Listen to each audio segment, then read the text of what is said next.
সাধারণত বাংলা বাক্যে কোনো কিছু করতে হচ্ছিল বোঝাতে বা কোনো কিছু করতে হচ্ছে বোঝাতে, আগে বলি সাধারণত বাংলা বাক্যে কোনো কিছু করতে হচ্ছে বোঝাতে তখন বাক্যের গঠনটা হবে সাবজেক্ট যুক্ত am oblique is oblique are যুক্ত having to যুক্ত V1 যুক্ত অবজেক্ট অবলিক প্লেস। বুঝতে পেরেছ? একটু উদাহরণ দিয়ে বলি, আমাকে বাজারে যেতে হচ্ছে, তাদেরকে এখানে আসতে হচ্ছে,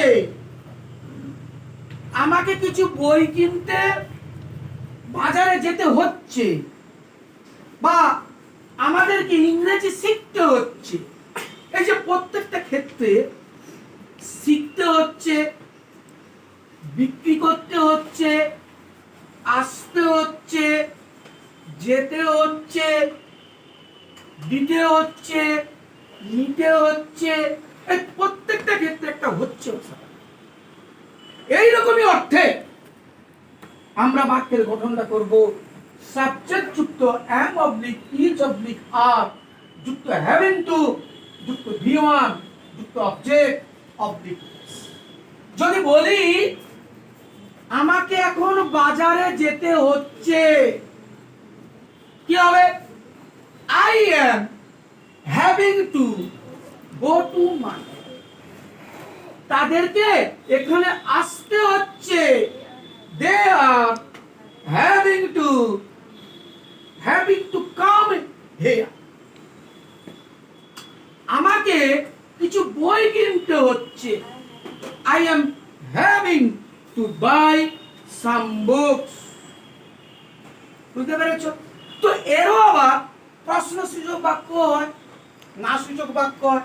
যদি প্রশ্নসূচক বাক্য বলি, তোমাকে কি বাজারে কিছু বই কিনতে হচ্ছে, তখন তোমাকে কি বলবে বলো? না, ডু আসবে নিচে, সেখানে কিন্তু হেল্পিং ভার্ব আছে, am আছে। তাহলে কি হলো? তোমাকে কি are you having to buy some books to the market?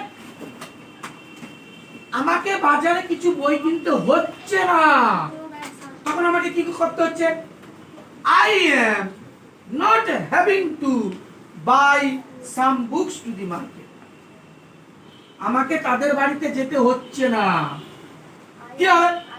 I am not having to go to their house। I am not having to go to their house। তাদেরকে এখানে আসতে হচ্ছে না। কি হবে? They are not having to come here।